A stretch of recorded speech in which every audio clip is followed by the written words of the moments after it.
Okay. We're back. Now let's.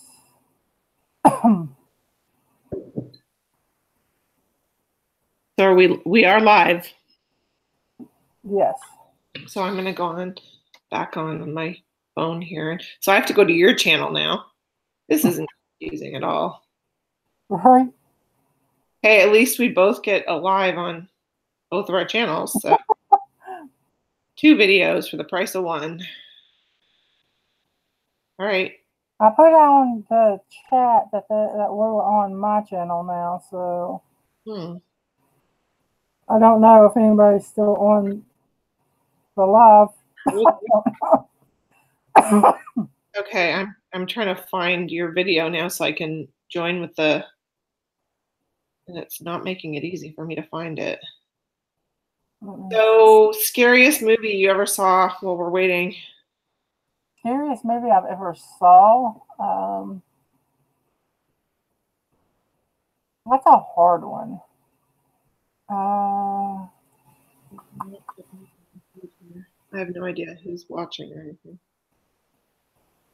You can't think of the scariest movie? I can think of 2.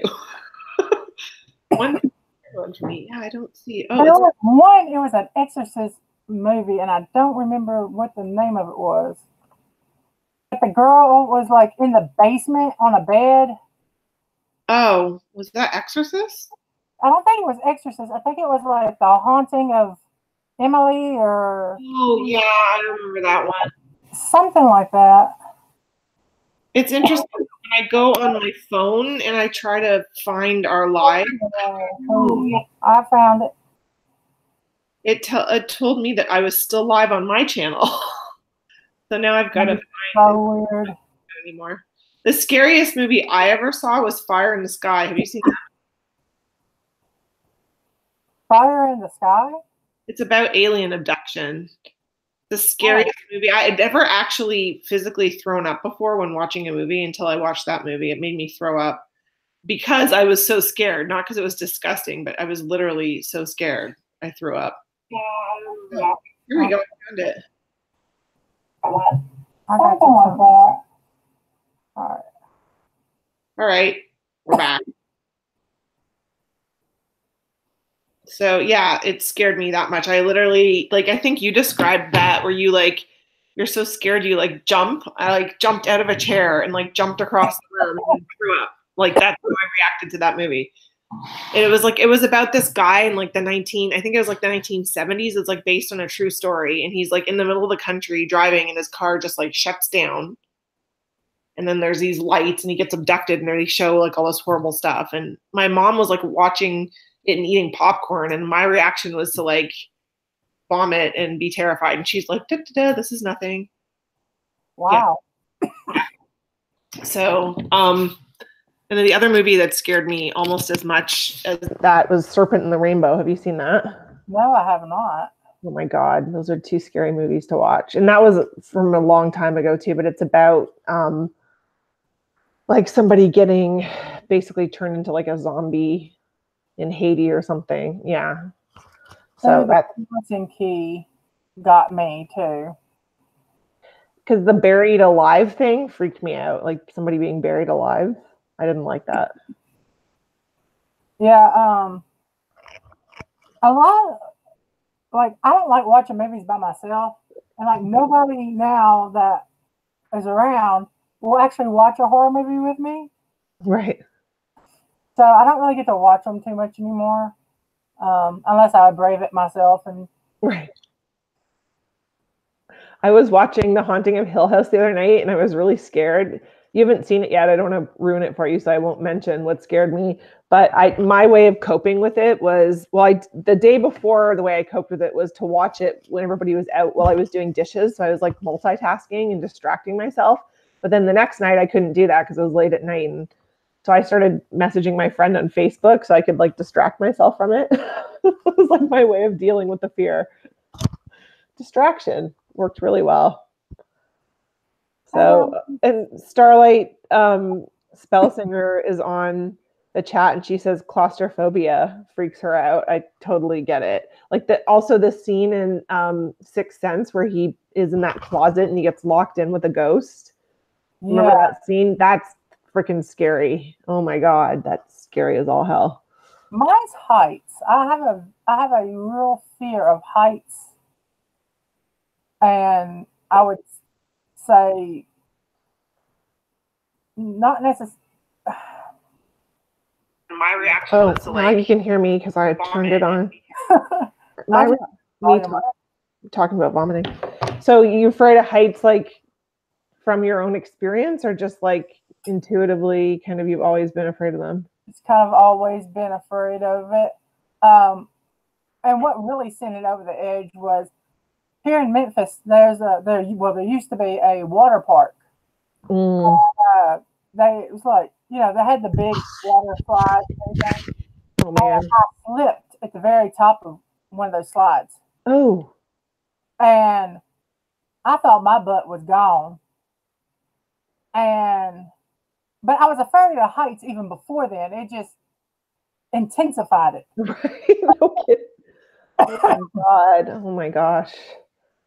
Yeah, I talked about in the video I did with Drew on past life experiences. I talked about my fear of Egyptian mummies, my bizarre fear of Egyptian mummies. Yeah. And I that has to be a past life thing. I don't know where that came from, but I get it. Like, I can imagine how scary that was. Oh, those past life meditations we did. Mm-hmm. Oh, mine. Yeah, I know. It was crazy. That was intense, the experience you had. So this is weird. Like normally when I talk, like if you're talking, I see you on the screen. Then if I talk, I pop up in the main screen. That's not happening right now.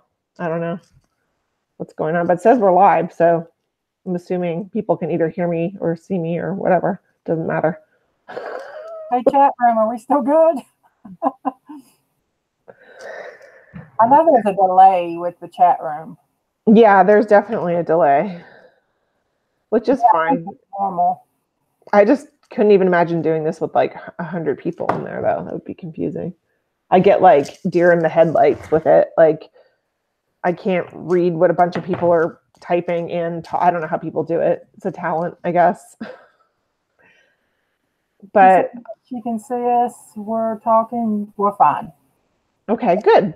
So back to like the paranormal experiences thing.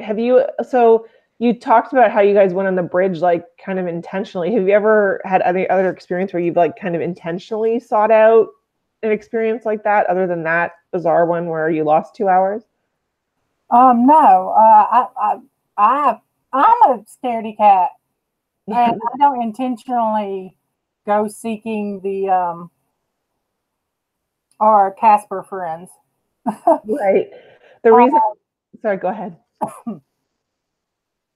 Not to say that I wouldn't go, on like a ghost hunt or something like that, but then no, we never actually just went, out looking for stuff. Yeah.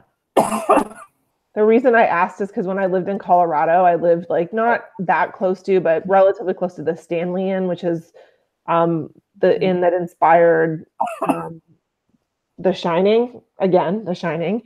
And my friends wanted to go there. They have like on Halloween, they have a big party there, like a, witch's ball, or I don't know what they call it. And you can like actually rent rooms and stay overnight because it's a hotel like any other night. Right. My friends wanted to do it and I totally chickened out.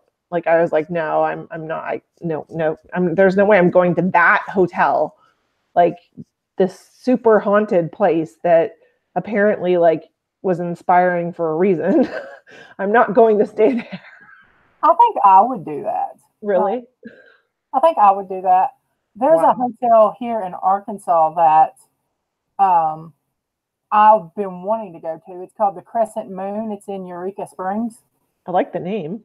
And they were, I believe, a Civil War hospital. Oh, wow. And the ghost hunters, remember Taps? Yeah. They went there. Oh, wow. And like you can see like images of Civil War men and stuff. Supposedly it's really, really haunted, and like it's been that way for centuries. So that's something I would definitely be interested in going.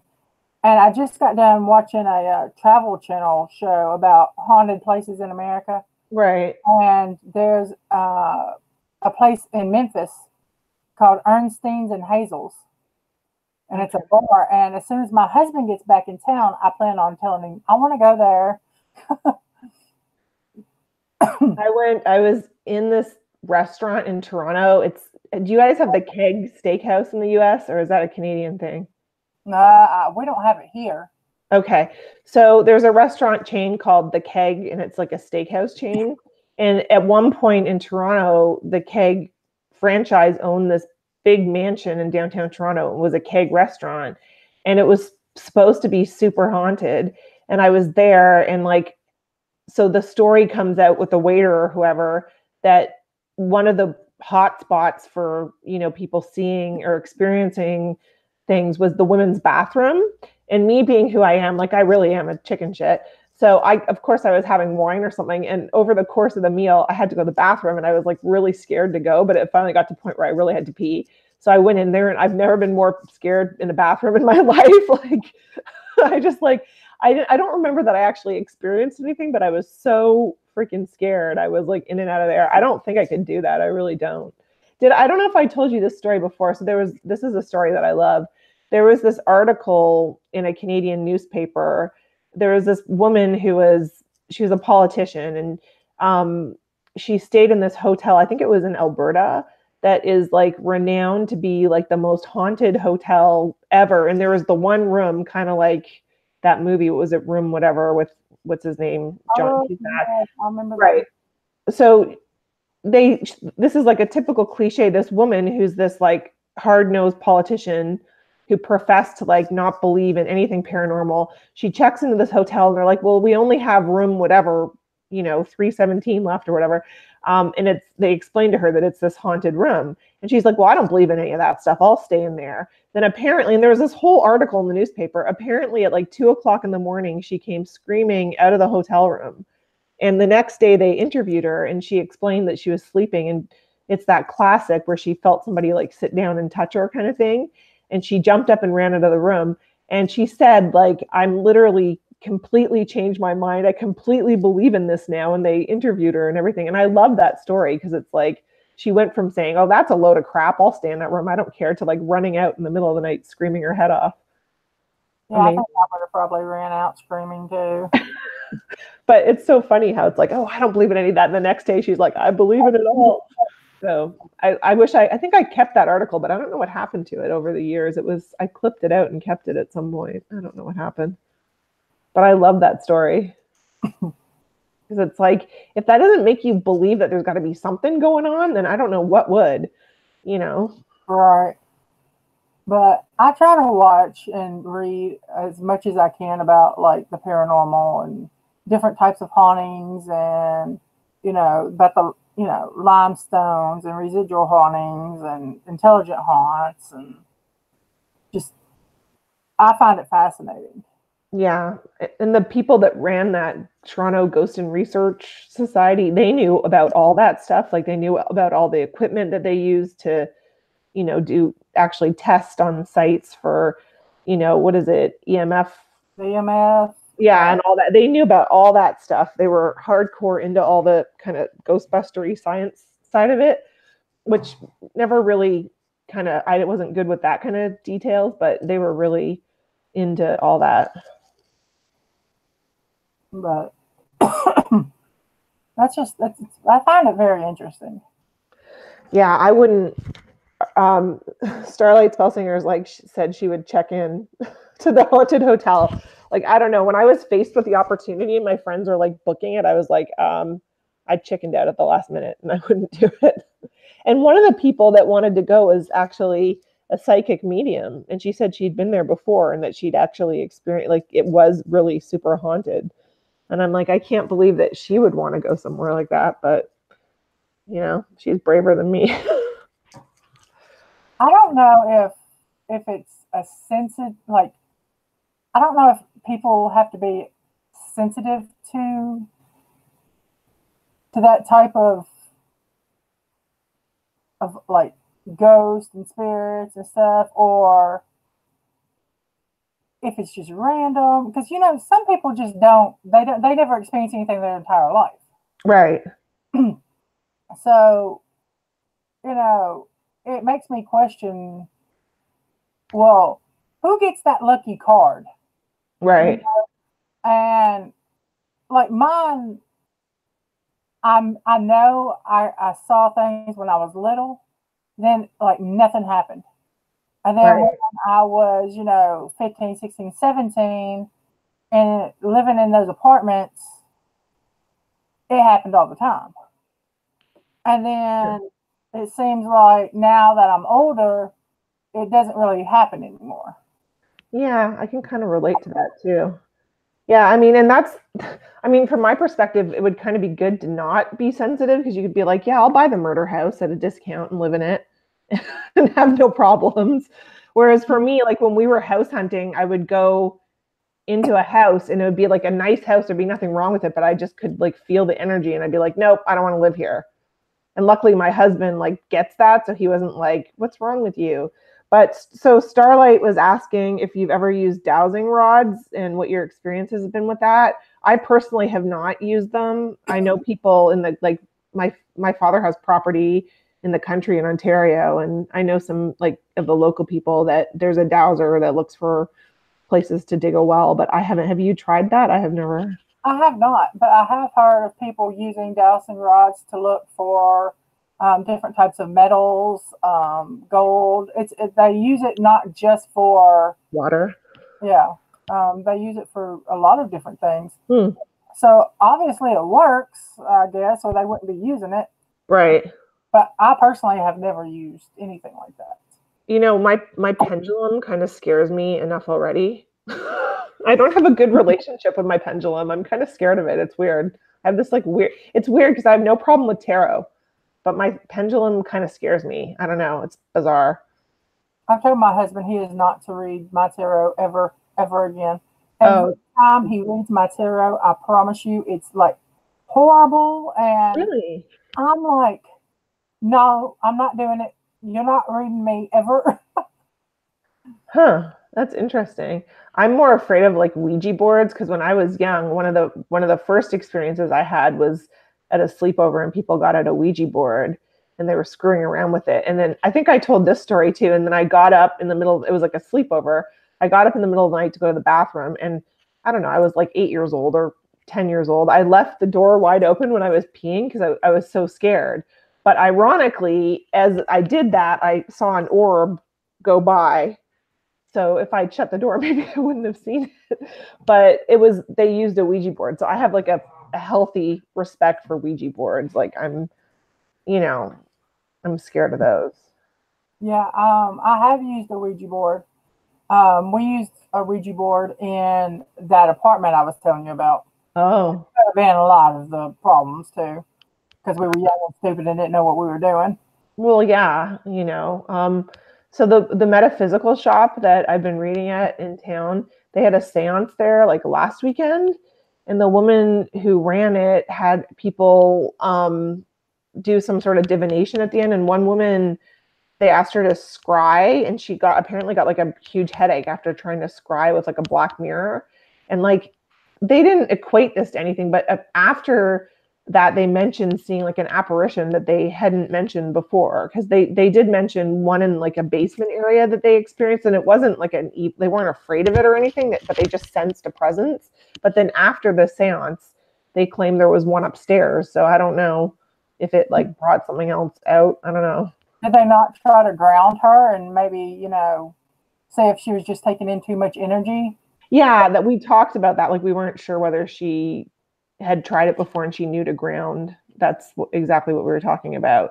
And we don't know if the person, who did the seance with her was encouraging her to do grounding, did the scrying part, like showed her how to do it. But the seance, apparently they did connect with some people. I wasn't there, or some ghost, but then they saw this other apparition like upstairs that's apparently this like a huge amount of energy, like it's this big massive, I don't know. I mean, I worked in that house before it became a metaphysical shop. They had like a co-shared office space, and it definitely has some energy, some vibes in that house. I wouldn't be surprised if there was something in there, because it's an old creepy kind of house in a way, which is perfect for a witchy shop. But, yeah, one of our local shops in Memphis, it's kind of haunted. Mm-hmm. They have like a downstairs basement area that they do ritual and stuff in, and I've never experienced anything there, but I've heard from the owner and other people that you'll hear things and see things in that area. Mm-hmm. And I'm like, that's cool, but I haven't experienced anything like that yet. I've never seen anything I've never seen an apparition or anything like that.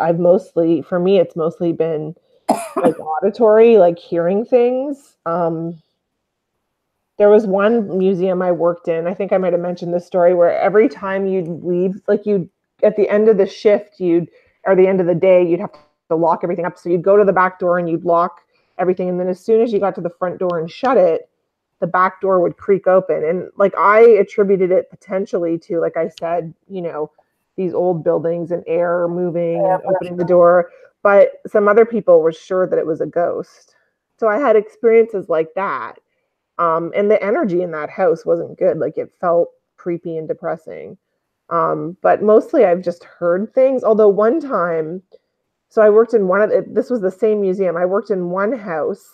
I think I told the story where I heard like the spinning wheel moving, but I didn't tell this other story where I worked in this one building where every morning they would come in this one bed, like would look like somebody been sleeping. It had like the shape of a body in it. Oh, wow. And they'd like fluff it up and fix it. And then like the next morning, same thing. And I saw the shape, like they weren't kidding. But in my mind, like I'm trying to be pragmatic, and I'm like, they could be just messing with me. And like somebody laid in it before I walked in. And then they're like, look at that, So I don't 100% know if it's true, but they claimed it was. So I try to be a little pessimistic about it, I guess, but it's possible. Did you ever see that tap show where they went to investigate the Queen Mary, and somebody came in and tried to rig it up to like the bed stuff moved, like the covers moved? No, I didn't see that one. I saw a bunch of them though. I didn't see that one. And it really made them mad, because they were like, we're trying to prove that ghosts exist by debugging things, and you're going to have somebody come in and fake it. And ever since I saw that show, when somebody does something about the Queen Mary, I kind of like, right, maybe. Right. Yeah. I have heard some of those shows really are like legitimate. Actually, it might have been from the people at this conference I'm going to tomorrow. I was talking to some of them last year. If they're there tomorrow, I don't know if I'll be able to vlog, but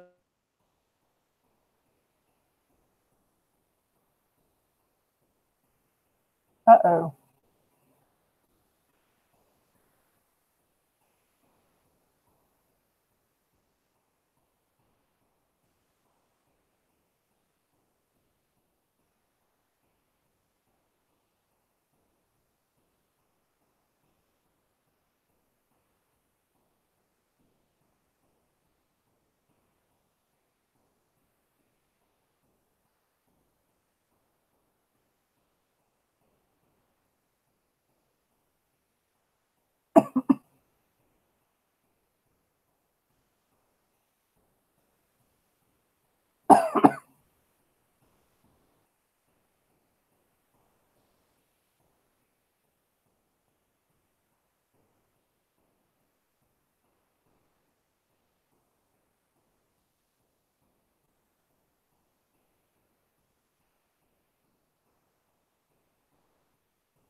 Sorry, guys, technical difficulty again.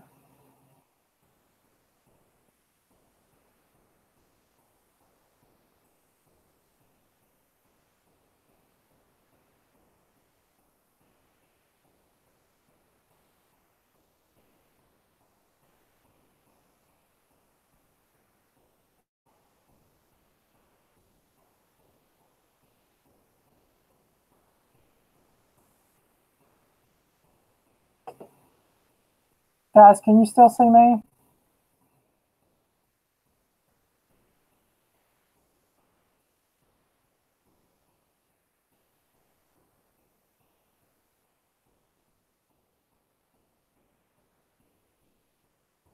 Good night, Amethyst Moonstone. Thank you for stopping by. Hello. Hi. Hi. Are we on YouTube?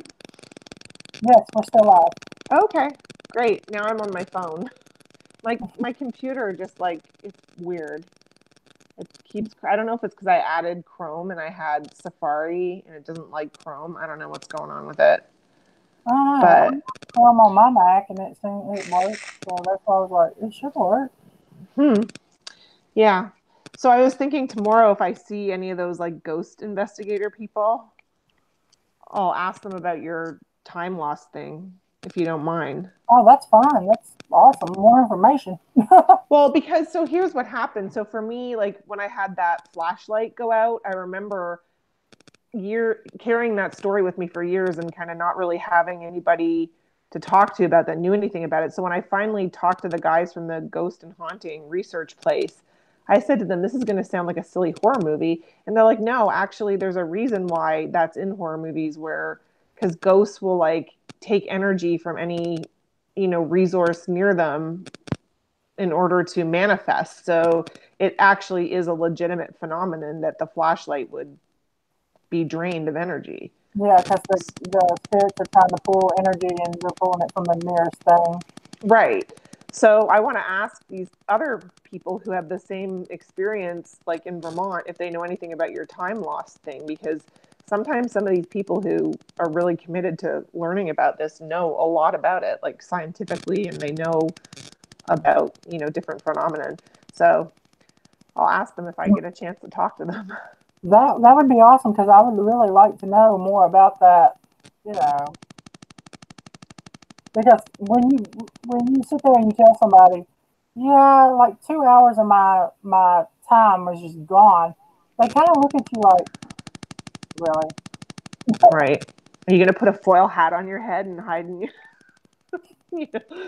Yeah. No, and these people would not look at you like that because last year there were like Sasquatch hunters and alien hunters and ghost hunters and all these different booths of people like legitimately interested in these different phenomenon.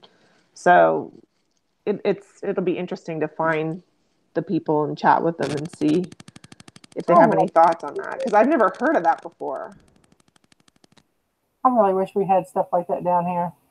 Yeah, it's too bad you don't. My phone wants to die on me now. This is going to be like the most non-graceful live video ever because I've got to like plug my phone in now. Yeah, I'll ask them and see if they have any thoughts about it, and then let you know. We should do a part 2. Part 2. Oh, go ahead. Sorry. I was going to say the part 2 can be next year when we're live from the Stanley Inn, and I'm like turning white and terrified. I don't know about that trip, but okay. Man. You went to Salem this year, didn't you? I went to, sorry, what did you say? You went to Salem this year, didn't you? Oh, I did. Yeah, I was just there really for a day. I went, my friend Sabrina, who's also a witch, and that's not a coincidence. Maybe it is a coincidence. It's kind of cool. She has the name Sabrina. She lives there. She goes to school there. She's doing a master's degree. So I went and visited with her and hung out for a day and didn't really get to do as much as I wanted to, but it was fun. Yeah, I was there last year. I got married Friday, October 13th. Oh, wow. Last year. And we decided to spend about a week and a half going. We drove from here to Virginia, Roanoke, and then went from Roanoke to New York City. And then New York City, we stayed in Salem. And then we drove from Salem to my cousin's house in Pennyville, New York. And then to Buffalo, or not Buffalo, I'm sorry, Niagara Falls, and then back home. But our majority time spent was in Salem, and it was during haunted happenings. Yeah, that was happening when I was there. And we did we were in Salem on Halloween. And that's cool. Got my Halloween Oracle deck was in one of the. Oh yeah. Yeah, one of the shops. Mm-hmm. I was like, "This is not a coincidence. It's a Halloween Oracle deck. I'm in Salem on Halloween. It's coming. Have to have it, yeah." But you know, the thing with Salem is, I love Massachusetts. Mm-hmm. I love Massachusetts. If I could move to Salem, I would move to Salem or Lynn Beach, somewhere in that general area. Mm-hmm. But what I thought was very strange, and it may just be because of the tourism and everything, but I didn't feel any real strong energies inside.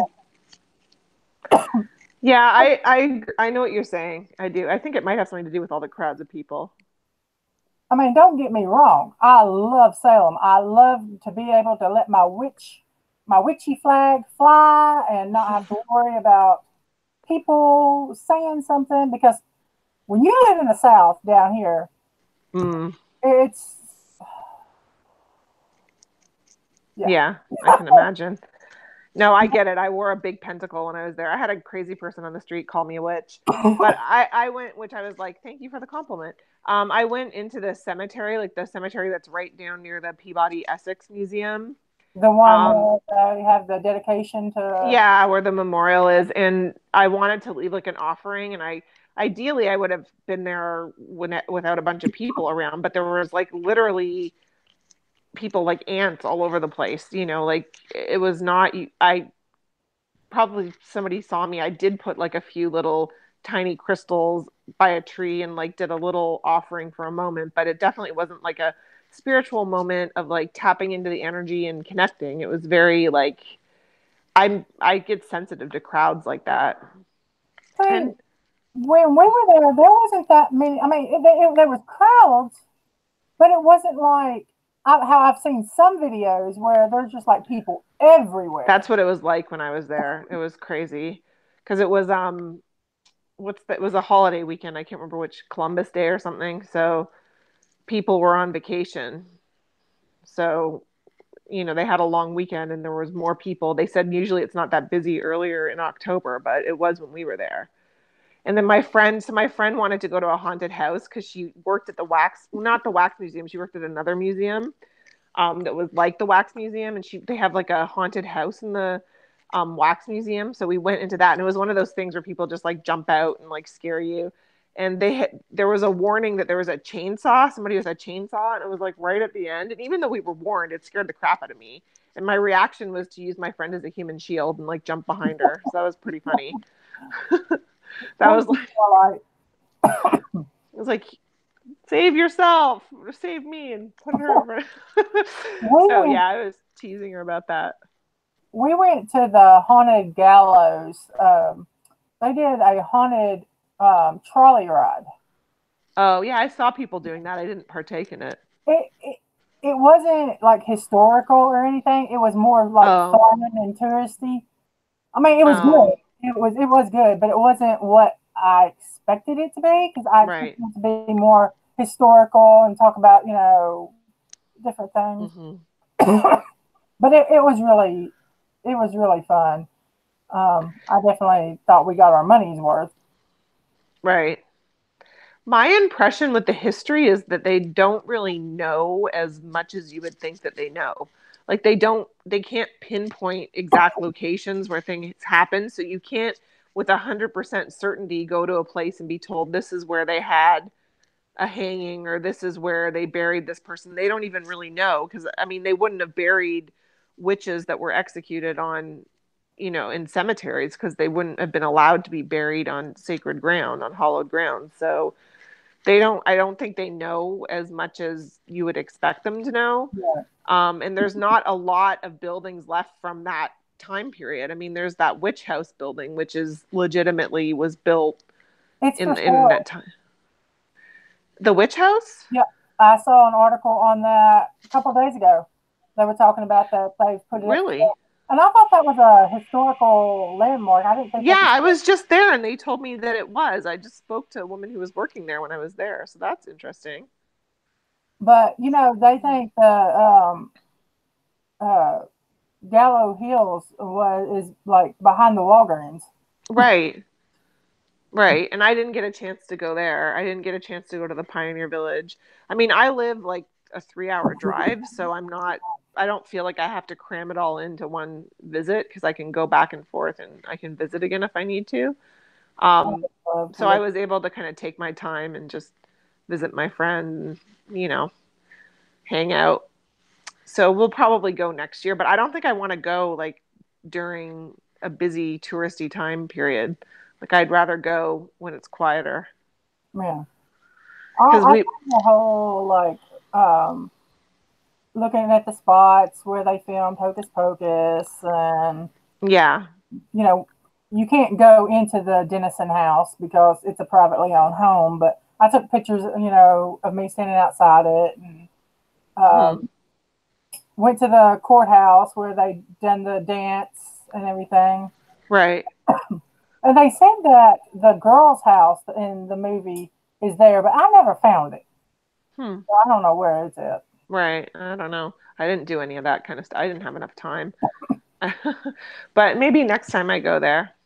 Yeah, I actually there's one bookshop that's like right on the main drag there that's one of the really touristy shops that's supposed to be haunted, and I went in there, but I didn't feel any vibes. But like you said, I feel like if there's so many people around, like if you're trying to pick up on like really subtle energies, if there's a ton of people there, it changes your ability to tap into that.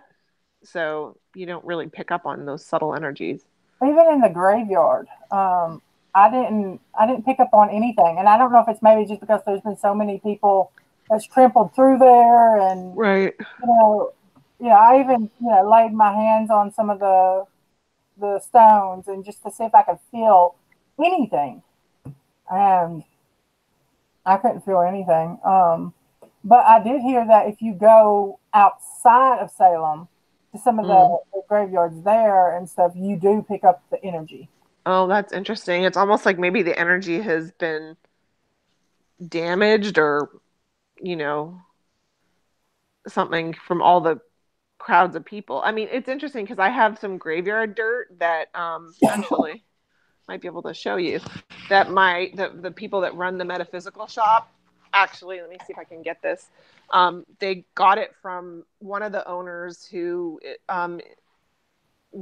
she's in Lori Cabot's coven. So Lori Cabot gets graveyard dirt. I'm going to try to open it with one hand and get it out for you because now I'm holding my phone. So I got this, and it's funny that you make that point because when I hold this graveyard dirt, I don't particularly pick up on anything either.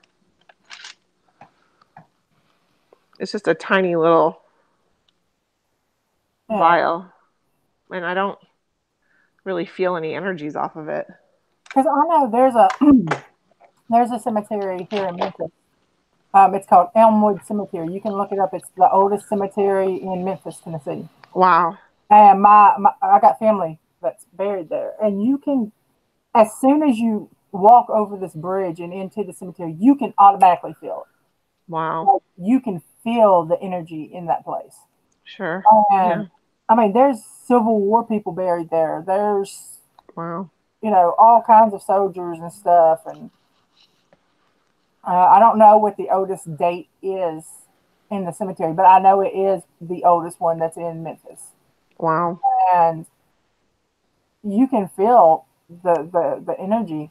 But when I was up there and I was going through the little cemetery up there, I couldn't feel anything. I chalk that up to it being because it's such a touristy area that it's almost like a vampire, and you know how they suck your energy. Right. Yeah, no, that's exactly that's a good way of articulating it because I was trying to figure out a way to describe, and that's exactly how I would say it. Like, I think you're onto something with that, and I think all those people, you know, coming in there and like sucking up some of that energy, whether they're intentionally or not trying to pull some of that energy, they end up pulling it. And the other thing that I wasn't thrilled about was I felt like something to me that's very sacred and very spiritual is like a amusement park for other people, you know. So I didn't like that aspect of it.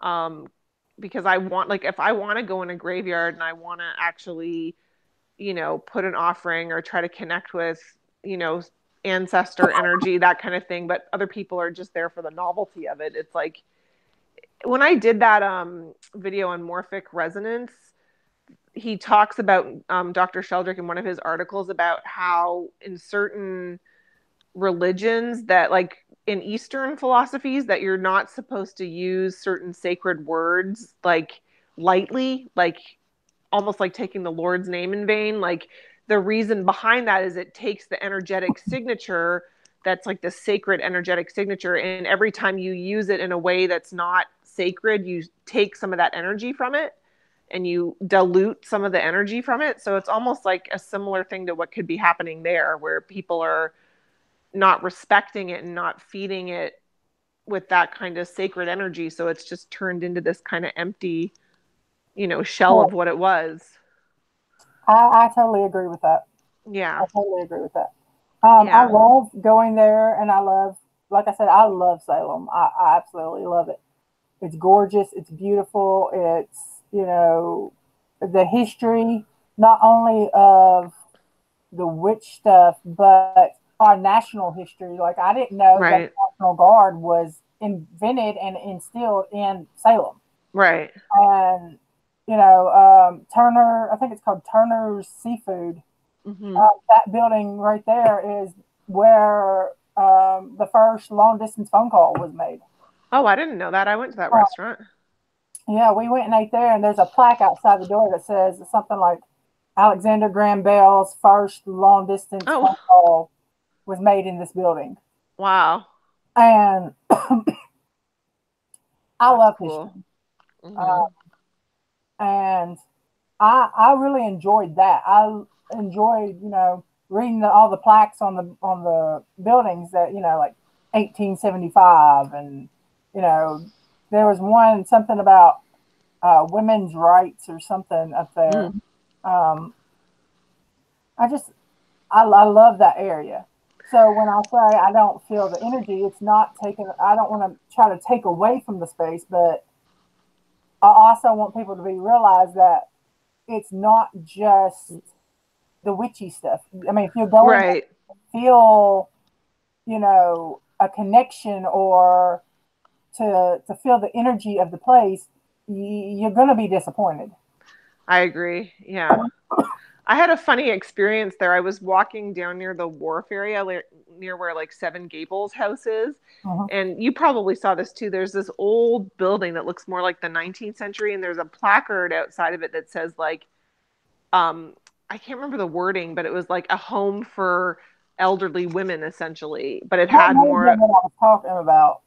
Did you see that? So I walked by this place and I'm thinking, oh, this must be like a museum or like it's just a historical placard. And then I walked by it again a second time because I went to one shop and this old lady was in one of the windows, and I looked at her for a second and I thought, is she real? Am I seeing a ghost? She was real, and they're still using this home, this historical building that's been a home for elderly women since 18 whatever. They're still using it as a home for elderly women. I clued in and figured that out, and I was like, that place has been a home for, you know, spinster women or whatever the antiquated phrase was for like 150, 200 years or whatever it was. So that was interesting. I was like, huh. Did you go to that bookstore that's right across from like the wharf? Yeah. I loved that store. It was a cool shop. My Halloween deck. You got it there? Yeah. They had a big bunch. They had a bunch of oracle cards and yeah, I went in there. I didn't buy anything this time because the time before I went to Salem, I spent a lot of money. So this time I restrained myself. But I walked around in there. I had to restrain myself because we were like halfway in our trip, and right, we needed gas money to get back. That's important. Yeah. So it's midnight my time here. I'm probably going to pop off in a few minutes because I got to get up and go do that convention tomorrow.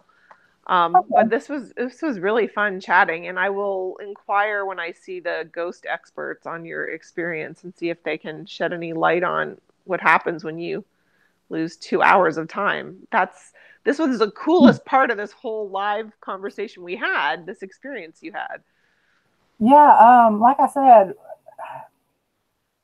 it's no more than a 5-minute drive from where I live. And I mean, even now, where I'm living right now, it's no more than a 10-minute drive. Wow. And you just, it's one of those things like, who do you tell that to that's actually going to believe you that wasn't there? I believe you. Yeah. Well, but I got to tell you, if you make a video of yourself going back there, I'm probably going to be too scared to watch it. I'm never thought about that, but that's a good idea. Oh, I don't know. Oh, I shouldn't have said that. I don't know. I don't know if I could convince my husband to go there. I might be like, hey, can you go during the day? And right. Somehow I'd feel like better watching it if I knew your husband was with you and it was like during the day. If it was like you alone at night, I'd be like, please don't do it. Don't go. I can go there and show you the bridge. I mean, I can get my husband to go during the day and be like, this is where this happened. Yeah, that'd be cool. Just, I'd be scared. It'd be like worse than a horror movie. It's like, I know that person. Don't do that. Don't go in the basement, Billy. Don't go. But yes, I definitely enjoyed our conversation. Me too. I definitely do this again on different topics if you wanted to. Yeah, let's do that. With the technical difficulties. Yeah, next time it'll be, the more you do it, I think like third time's a charm. The more you do it, the more you figure out. That's a very witchy expression, isn't it? The more you figure out, how to do it, it gets easier. There's people that do lives all the time that seem to have it down pat. So let's do it again. So I will find out tomorrow if I can get some information from some experts on your experience and let you know what I find out. And then maybe you can do a video or we can do one to follow up on if we find some interesting information out. Okay? Yes, that would be great. Cool. Well, thank you so much for hanging out. I wish I had more time, but I've got to read tarot tomorrow, so you gotta get some sleep. That. I will. So I'll talk to you soon. Maybe I'll drop you a line tomorrow after I inquire about all that. Okay? All right. Thank you. Thank bye. you. Thanks for watching, everybody. Yeah, bye, guys. Thanks.